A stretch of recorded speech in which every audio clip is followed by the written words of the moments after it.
নমস্কার। আজকে একটি কবিতা পাঠ করব।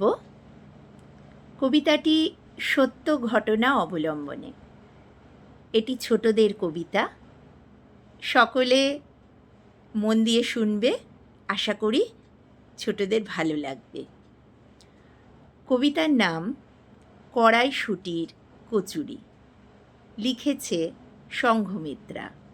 শুরু করছি আজকের কবিতা কড়াইশুঁটির কচুরি। ক্লাস 7-এ পড়া ছেলেটির ভাটপাড়াতে বাস। ঠিক তখনই শুরু হবে ইতিহাসের ক্লাস।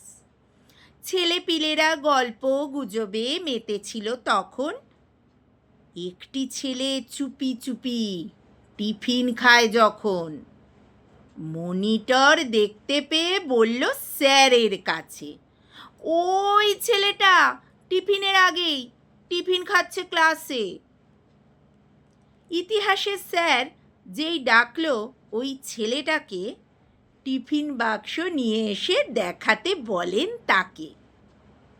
ছেলেটা কাচুমাচু মুখে দেখালো তার বাক্স। কড়াইশুঁটির কচুরি ছিল, ভর্তি টিফিন বাক্স।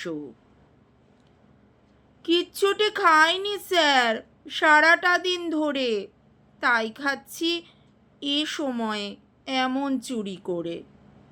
স্যার একটু মুচকি হেসে বলল এবার তাকে, কড়াইশুঁটির কচুরির জন্যই কি মন বসছে না ক্লাসে?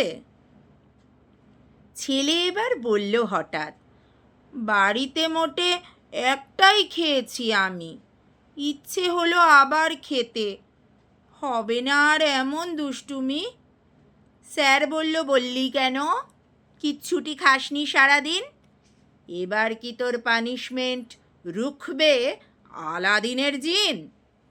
ভ্যাঁ করে কেঁদে ফেলে মাপ চায় স্যারের কাছে।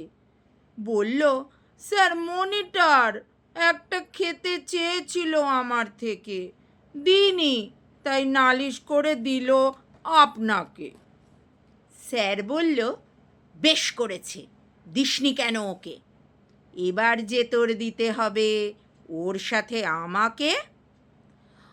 তবুও বলি, আজ আমার পেটটা একটু খারাপ, তাই ছেড়ে দিলাম তোকে। নিজে খেয়ে একটা কচুরি দে গিয়ে বন্ধুকে। ছেলেটা অবাক, এ কি হলো? বকলো না তো স্যার? টিফিনের আগেই খেতে বললেন, না পানিশমেন্ট, না ধূপধাপ মার। সব স্কুলে এমন শিক্ষক হলে কত মজা। শৈশবের দুষ্টুমিতে হয় না কোনো সাজা। নমস্কার।